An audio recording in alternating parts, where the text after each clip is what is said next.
ស្ដេចស្កែមជាទីប្រឹក្សារដ្ឋាភិបាលត្រូវចាប់ខ្លួនស្ដេចស្កែមជាសមាជិកព្រឹទ្ធសភាត្រូវចាប់ខ្លួនស្ដេចស្កែមជាអង្គការមិនមែនចាប់អង្គការតូចតាចទេអង្គការប៉ុណ្ណាណីនៅជុំវិញមេដឹកនាំត្រូវចាប់ខ្លួនភ័ស្តុតាងមានពេញតែរាជការមិនធ្វើស្ដេចស្កែមជាសាច់ញាតិមេដឹកនាំតែម្ដងខ្សែគប់ធ្វើជារនុកធ្វើជារនាំងធ្វើជាអ្នកឈួរឈ្មោះឲ្យ scammers ឲ្យ cheater ឲ្យ hackers រាជការដឹងណាស្ដេច scam ធំហើយមានអំណាចតែពលរដ្ឋមិនហ៊ានប៉ះពាល់រាជការត្រូវវះកាត់រឿងហ្នឹងការយល់ដឹងជាសាធារណៈអំពីគ្រោះថ្នាក់ពីអក្រិតជនបោកប្រាស់ពន្យល់ប្រជាជនឲ្យដឹងថាអ្វីគឺជាគ្រោះថ្នាក់ប្រភេទនៃការបោកប្រាស់ទូទៅការការពារនិងចំណាត់ការរបស់រាជការគឺត្រូវតែខំប្រឹងអត់មាននិយាយអំពាវនាវហើយមកសំដែងដូចបានធ្វើកន្លងមកប៉ុន្មានថ្ងៃនេះទេ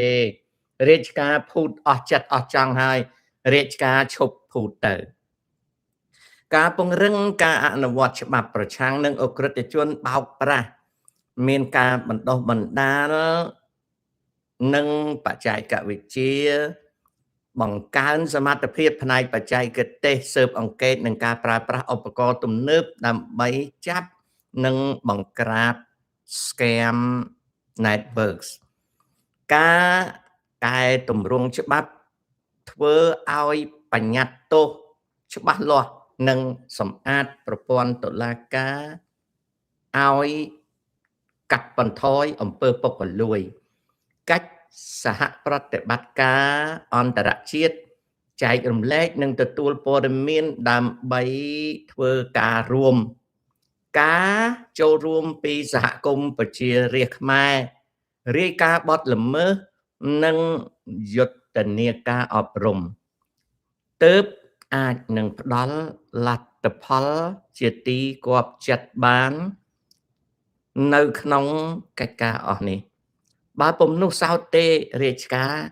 មិនអាចនឹងភូតកុហកដល់មតិជាតិនិងអន្តរជាតិបានឡើយអង្គភាពប្រចាំចោរកម្ម Digital កំណែទម្រង់ច្បាប់ឲ្យមាំមួនកាត់បន្ថយអំពើពុករលួយក្នុងរាជការអនុវត្តច្បាប់និងតាមដានឲ្យចប់ចុងចប់ដើមដាក់ទោសមិនលើកលែងនិងកាយកប់បន្លំភ្នែកសាធារណៈផ្សព្វផ្សាយញឹកញយឲ្យសាធារណជនដឹងអំពីគ្រោះថ្នាក់និងឧក្រិដ្ឋកម្មវិធានការពង្រឹងសន្តិសុខព្រំដែនដើម្បីបញ្ឈប់ការជួញដូរមនុស្សបង្កើតសមត្ថភាពបច្ចេកវិទ្យានិងឧបករណ៍ការបណ្ដុះបណ្ដាលមន្ត្រីនិងកិច្ចសហប្រតិបត្តិការរវាងប្រទេសនិងប្រទេសពង្រឹងច្បាប់និងការអនុវត្តដោយកាត់បន្ថយអំពើពុករលួយការត្រួតពិនិត្យនិងល្បាតតាមព្រំដែនរួមជាមួយប្រទេសជិតខាងការចូលរួមពីសហគមន៍និងការអប់រំសាធារណជនឲ្យយល់ដឹងពីគ្រោះចង្រៃនៃអក្រិតកម្ម scam និងអក្រិតកម្មអនឡាញដឹងថា scam center បង្កើតដោយលោកធំទាំងមន្ត្រីទាំងអង្គការហើយត្រូវដោះស្រាយខ្មែរដឹងថាមេដឹកនាំទទួលផលពី scammer មេដឹកនាំត្រូវកែប្រែខ្មែរឃើញគ្រួសារមេដឹកនាំពាក់ព័ន្ធនឹងចោរកម្ម scam និងអនឡាញឆោបបោកត្រូវបញ្ឈប់ខ្មែរឃើញការបង្ក្រាបជារឿងសម្ដែងឆ្ពិនភ្នែកឈប់ឆ្ពិនភ្នែកទៅធ្វើឲ្យត្រឹមត្រូវខ្មែរបាត់ជំនឿលើការអនុវត្តច្បាប់ពីព្រោះអំពើពុករលួយត្រូវកែប្រែអង្គការអនុវត្តច្បាប់ត្រូវពង្រឹងប៉ូលីសត្រូវសកម្មភាពពិតប្រាកដ ហើយរាយការណ៍ឲ្យសាធារណជនដឹងគយនិងរដ្ឋកត្រូវតាមដានការកិច្ចវេះពន្ធអាករនិងពន្ធដារដែលពួកចោរកម្មធ្វើកម្លាំងព្រំដែនត្រូវពង្រឹងវរៈយាមកាមព្រំដែនត្រូវឆែកឆេរភ្នាក់ងារច្រកទ្វារបាលត្រូវអនុវត្តឲ្យជាប់ជួនអង្គការអនុវត្តច្បាប់តាមព្រំដែនធ្វើឲ្យត្រឹមត្រូវមិនមែនជាការសម្ដែងក្រសួងអណ្ដោប្រវេសន៍ត្រូវបិទមិនឲ្យជនដែលជាប់បទសង្ស័យថាជា scammer ឬក៏ជាពួកមកកាន់ប្រទេសកម្ពុជាដើម្បីធ្វើការបម្រើ scam center កុំឲ្យចូលស្រុកទំនាក់ទំនងអង្គការព្រំដែនជាមួយនឹងប្រទេសជិតខាងនេះគឺជាការដោះស្រាយដែលក្រសួងការបរទេសក្រសួងអន្តោប្រវេសន៍សេវាកម្មសង្គមគិច្ចនិងមហាផ្ទៃត្រូវធ្វើកិច្ចការនោះនយោបាយរាជការត្រូវច្បាស់លាស់អត់មានសម្ដែងទេអនុវត្តតាមដាននយោបាយឲ្យច្បាស់លាស់អត់មាននិយាយចោលទេបង្ហាញលទ្ធផលជាសាធារណៈរៀងរាល់ថ្ងៃរៀងរាល់សប្តាហ៍សហការអន្តរជាតិកាត់ទោសមិនឲ្យលើកលែងផាកពិន័យនិងផ្ដល់ការលើកទឹកចិត្តដល់របាយការណ៍សាធារណៈដែលចាប់និងកម្ចាត់ពួក scammer វិធានការរបស់ធនាគារកណ្ដាលក្នុងការប្រយុទ្ធប្រឆាំងនឹងបណ្ដាញឆបោកធនាគារកណ្ដាលកំណត់គោលនយោបាយនិងបទបញ្ញត្តិឲ្យទាន់ពេលវេលាធនាគារកណ្ដាលឃ្លាំមើលនឹងការតាមដានការរកឃើញនៃចរន្តអក្រិតកម្មហិរញ្ញវត្ថុធនាគារលុយខ្មៅលុយប្រផេះធនាគារស៊ើបអង្កេតនិងសហប្រតិបត្តិការជាមួយធនាគារប្រព័ន្ធអន្តរជាតិដើម្បីនឹងទប់ស្កាត់លុយខ្មៅលុយក្រខ្វក់ចរាចរចាញ់ឬចូលប្រទេសកម្ពុជាធនាគារអនុវត្តនិងដាក់ទណ្ឌកម្មផាកពិន័យ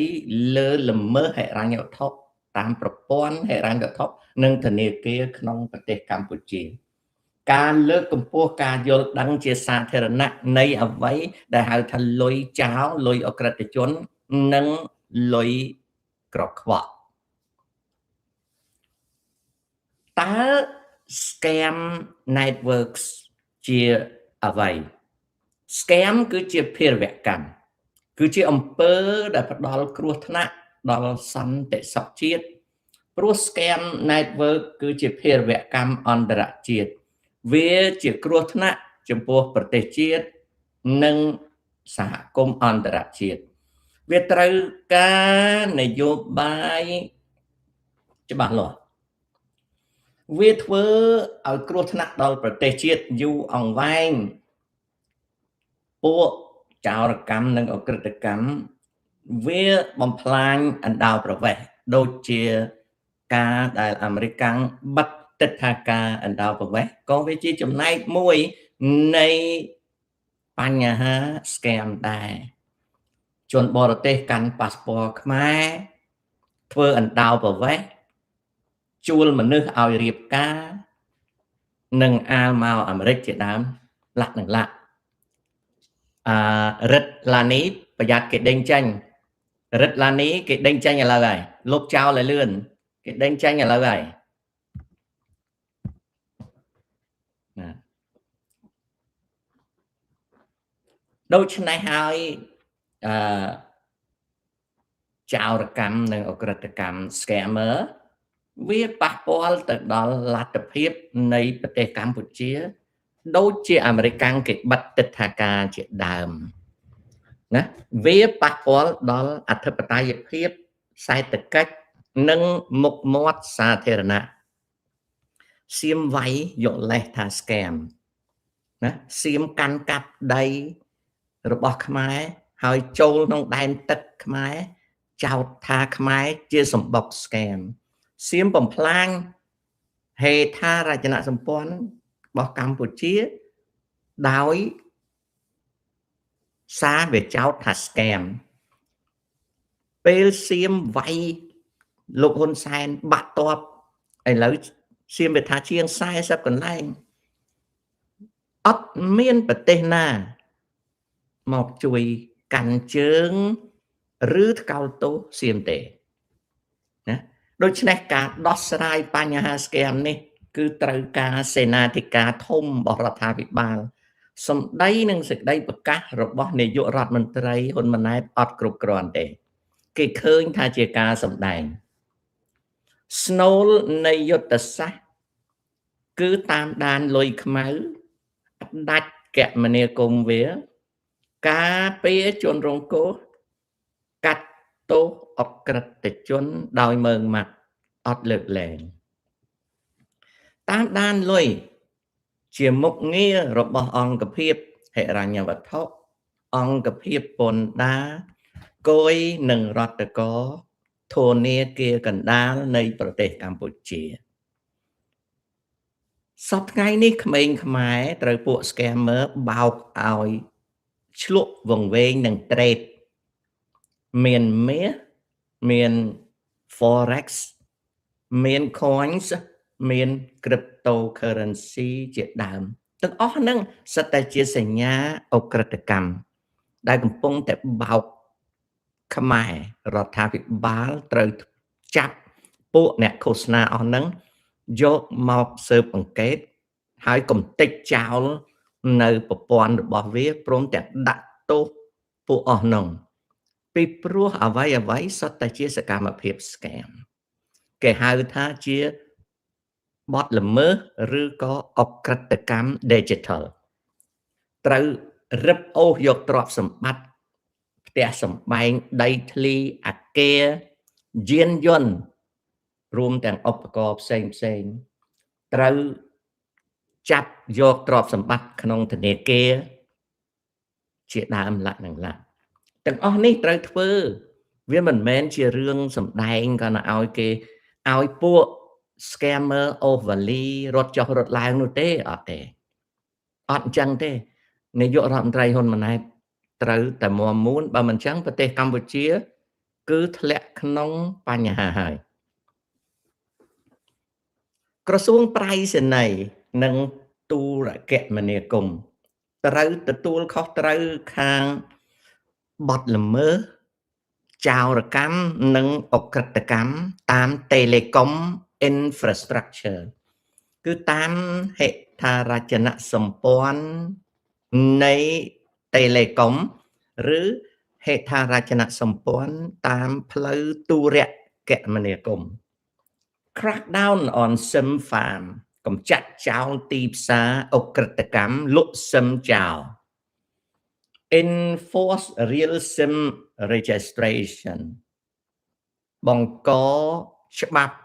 ចុះឈ្មោះត្រឹមត្រូវនិងវិសុទ្ធកម្មលើ SIM card block spoof call និង illegal gateways កំទេចចោលនៅ bandwidth និងឧបករណ៍ spoof និង gateway ចោរកម្មទាំងឡាយដែលក្រុមហ៊ុនប្រព័ន្ធអ៊ីនធឺណិតនៅកម្ពុជាកំពុងតែសែបគប់ជាមួយនឹងអក្រិតកម្ម scammer Audit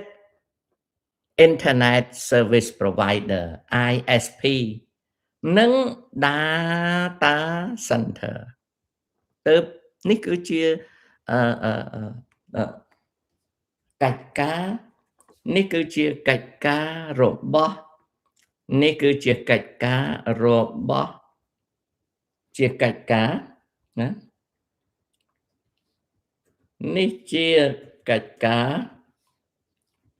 របស់ក្រសួងនេះគឺជាកិច្ចការរបស់ក្រសួងដែលត្រូវធ្វើមិនមែនរដ្ឋាភិបាលគ្រាន់តែនិយាយទេណា shut down physical compound កន្លែងណាដែលទៅបង្ក្រាបហើយគឺម្ចាស់ទ្រព្យសម្បត្តិហ្នឹងម្ចាស់អគារម្ចាស់ផ្ទះហ្នឹងត្រូវចុះឈ្មោះដាក់កិច្ចសន្យាថាបើទ្រព្យសម្បត្តិរបស់ខ្លួនជាអគារជាផ្ទះហ្នឹងធ្លាក់ទៅជួលឲ្យពួក scammer លើកទី2គឺអត់មានសួរទេគឺរឹបអូសយកតែម្ដងធ្វើការត្រួតពិនិត្យរាល់កាស៊ីណូ រាល់តំបន់សេដ្ឋកិច្ចផ្ដាច់ពិសេសរាល់ជួរផ្ទះបូរីល្វែងបិទគ្រប់សញ្ញាដែលគៀបសង្កត់លើពលករហៅម្ចាស់ផ្ទះ landlord និងម្ចាស់អ្នកប្រតិបត្តិការឲ្យមកចុះកិច្ចសន្យាទទួលខុសត្រូវគ្មានលើកទី2បំបត្តិចោលរឿងហ្នឹងការពារជនរងគ្រោះពីការឆបោកផ្ដល់នៅសេវាសង្គ្រោះការពារអ្នករាយការណ៍កុំឲ្យមានគ្រោះថ្នាក់កសាងសំណុំរឿងឲ្យច្បាស់លាស់ដោយហ៊ានដាក់ទោសនិងបណ្ដាញចោលនៅចៅក្រមពុកអលួយនិងមន្ត្រីតុលាការពុកអលួយបង្កកិច្ចសហប្រតិបត្តិការអន្តរជាតិអាស៊ាននិងពិភពលោកបញ្ជូនមន្ត្រីទៅសិក្សាជំនាញខាងបង្ក្រាបនិងប្រយុទ្ធប្រឆាំងអក្រិតកម្ម scam ផលចេញពីការអនុវត្តនៃនយោបាយរាជការត្រូវចុះផ្សាយប្រចាំអាទិត្យប្រចាំខែឲ្យដឹងហើយអង្គភាពប្រឆាំងអំពើពុកអលួយអត់មានធ្វើដូចសពថ្ងៃទេត្រូវតែកែប្រែនេះគឺជាអ្វីដែលកើតឡើងសម្រាប់ប្រយុទ្ធប្រឆាំងនឹងscam networks ដែលបំផ្លិចបំផ្លាញប្រទេសកម្ពុជាត្រង់នេះគឺជារឿងដែលខ្ញុំលើកប៉ុណ្ណឹងជាថ្មីម្ដងទៀតថាអ្វីដែលលោកនាយករដ្ឋមន្ត្រីហ៊ុនម៉ាណែតបានប្រកាសហើយនឹងអ្វីដែលមន្ត្រីខ្មែរកំពុងធ្វើគឺជាការសម្ដែងសុទ្ធសាធមិនមែនជារឿងពិតហើយមិនមែនជារឿងដែលប្រតិបត្តិប្រកបទៅដោយប្រសិទ្ធភាពនោះទេបាទខ្ញុំឆ្លើយជាមួយប្រិមិត្តណា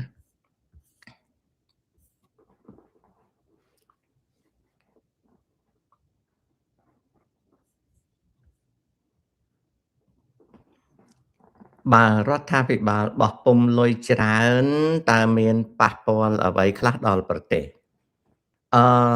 ធានាគុណភាពការបោះពុំលុយរបស់ធនាគារជាតិនៃកម្ពុជា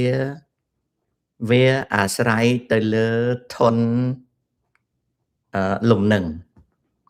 បើប្រទេសកម្ពុជាមានសេចក្តីរីកចម្រើនខាងវិស័យសេដ្ឋកិច្ចហិរញ្ញវត្ថុធនលំនឹងនិងគុណភាព credit របស់ប្រទេសកម្ពុជាការបោះពុំលុយសម្រាប់បញ្ចូលទៅក្នុងប្រព័ន្ធប្រើប្រាស់ដោយកង្វះខាតនៃរូបិយប័ណ្ណមិនធ្វើឲ្យប្រទេសកម្ពុជាមានហានិភ័យទេមានន័យថាបើសុខភាពសេដ្ឋកិច្ចហិរញ្ញវត្ថុល្អហើយពិន្ទុ credit ល្អការបោះក្រដាសប្រាក់ចាយមិនមានហានិភ័យទេដោយឡែកបើការបោះក្រដាសប្រាក់ចាយនៅពេលដែលសេដ្ឋកិច្ចហិរញ្ញវត្ថុធ្លាក់ចុះខ្សោយហើយ credit ធន credit របស់ដែលជាពិន្ទុ credit របស់ប្រទេសកម្ពុជាវាអោនភាពការបោះក្រដាសប្រាក់ចាយច្រើននឹងធ្វើឲ្យតម្លៃរបស់ក្រដាសប្រាក់វាចុះថោកឬក៏ក្រដាសប្រាក់នោះសម្រាប់តែចាយក្នុងស្រុកតែនៅទីផ្សារក្រដាសប្រាក់គេអត់លក់ដូរទិញដូរវាទេនឹងគឺជាអ្វីដែលកើតឡើងពីការបោះក្រដាសប្រាក់ចាយនៃធនាគារជាតិនៃកម្ពុជា នៅបាត់ដំបងខេត្តយកឡានពណ៌បៃតងទៅដឹកមនុស្សពីអគារធំរឿងហ្នឹងកើតមកតាំងពីថ្ងៃ7 8ខែធ្នូមកម្លេះបាទ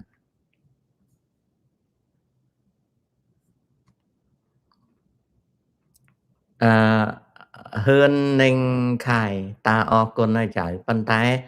ចំណេះដឹងភាសាខ្មែរប្រហែលចៅបើបង្រៀនតាអត់បានទេអញ្ចឹងតាអរគុណដែលជួយកែតាណាប៉ុន្តែចំណេះដឹងប្រហែលចៅភាសាខ្មែរបង្រៀនតាអត់បានទេបង្រៀនអត់បានទេណាចៅបាទព្រោះតាសិក្សាភាសាខ្មែរច្រើនជាងចៅដូច្នេះកុំខាតពេលមកបង្រៀនតាបើយល់ថាតាគ្មានចែកអីឲ្យចៅទេដើរលេងចុះកុំខាតពេលមកបង្រៀនតាពីព្រោះចៅនៅខ្ចីណាស់រឿងភាសាណាអាយុក៏តិចចំនួនឆ្នាំនៅក្នុងសាលាក៏តិចណាចៅណាអញ្ចឹងអរគុណហើយដែលបង្រៀនតាប៉ុន្តែចៅអត់ចេះកុំបង្រៀននាំឈួតតាទេណាកុងមេងរងសុស្ដីសំណាងណាdragon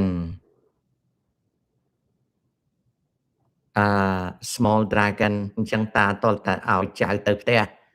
ទៅដេកពីព្រោះតាកំពុងតែញ័រអូខេទឹកស្រាវស៊ីណាសេងនីចត្រាណានីចត្រាខ្ញុំអត់មានសមត្ថភាពធ្វើបានណាខ្ញុំអត់មានសមត្ថភាពធ្វើបានបើនីចត្រាមើលមិនកើតតាម YouTube សុំដើរចេញក៏មើល I am not able to do it okay I'm sorry I cannot satisfy your need okay ចិត្តនីចត្រាខ្ញុំធ្វើមិនបានទេណាnature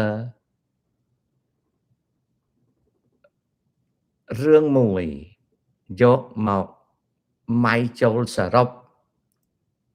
លើគ្រប់យ៉ាងរបស់ខ្មែរប្រទេសជាតិយើងណាក្មួយ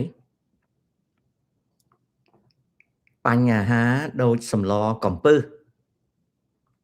ហើយបញ្ហាកើតចេញពីមនុស្សម្នាក់ដែលជាប្រភពនៃបញ្ហាមនុស្សម្នាក់នឹងឈ្មោះលោកហ៊ុនសែនណាបញ្ហាពុកអលួយវាមកពីលោកហ៊ុនសែនបញ្ហាជំងឺសង្គមជំងឺស្រីជំងឺស្រាជំងឺបោកភូតជំងឺអួតជំងឺជោជំងឺខ្វះសណ្ដាប់ធ្នាប់ជំងឺល្ងងជំងឺចងអាឃាតគ្នាកើតចេញពីហ៊ុនសែនបញ្ហាបាត់ទឹកបាត់ដីកើតចេញពីហ៊ុនសែនគឺបញ្ហាទាំងអស់កើតចេញពីហ៊ុនសែនពីព្រោះគាត់កាន់កាប់ប្រទេសកម្ពុជា40ឆ្នាំគាត់គឺជាប្រភពដែលបង្កើតរបស់អស់នឹងដូច្នេះហើយ nature វាមិនពិបាកទេដែលមើលឃើញថាប្រទេសកម្ពុជាគឺសពគ្រប់ឥឡូវយើងសាកគិតមើលណាក្មួយណាក្មួយសាកគិតមើលណាតើមានអ្វីដែលមិនមានបញ្ហាចេញពីរាជការហ៊ុនសែនតើមានអ្វីណាតើមានអ្វីឥឡូវយើងចាប់ផ្ដើមមើលណានយោបាយក្នុងស្រុកបញ្ហានយោបាយក្នុងស្រុកគឺហ៊ុនសែនទាំងអស់នយោបាយបរទេសហ៊ុនសែនបង្កើតនយោបាយបញ្ហាអូខេបូរណភាពទឹកដីហ៊ុនសែនណា អូខេអំពើពុករលួយហ៊ុនសែនណាបាត់បង់ធម្មមនុញ្ញភាពហ៊ុនសែនអូខេណាបាត់បង់ប្រជាធិបតេយ្យហ៊ុនសែនឥឡូវមានឥឡូវក្មួយគិតមើលមានច្រកអីដែលល្អទេមានច្រកអីដែលល្អឥឡូវស្អីហ៊ុនសែនធ្វើល្អណាសង់ថ្នល់ឆាប់ខូចសង់ទីក្រុងសង់ហើយកោះហើយលុបហើយកោះហើយលុបហើយកោះក្រុងភ្នំពេញមួយចិញ្ចើមថ្នល់ដូចកញ្ជះគេអញ្ចឹងចិញ្ចើមថ្នល់នៅទីក្រុងភ្នំពេញដូចកញ្ជះគេអញ្ចឹងបែកបាក់ស្អុយអលួយណាខ្សែភ្លើងដូចសម្បុកពេញពៀនណាចរាចរណ៍នៅលើថ្នល់ទីក្រុងភ្នំពេញមួយរញ៉ៃសពគ្រប់ផ្សារលក់ទំនិញក៏ស្មោកគ្រោកអត់សណ្ដាប់ធ្នាប់ផ្លូវថ្នល់មាត់ទន្លេឆ្ងោកមើលអត់ស៊ីម៉ង់ហ្នឹងដឹងហើយស្មោកគ្រោកកក្រិចសួនច្បារក៏សម្រាមនៅតាមជញ្ជាំងព្រះបរមរាជវាំងក៏ឆ្អេះក៏ស្អុយ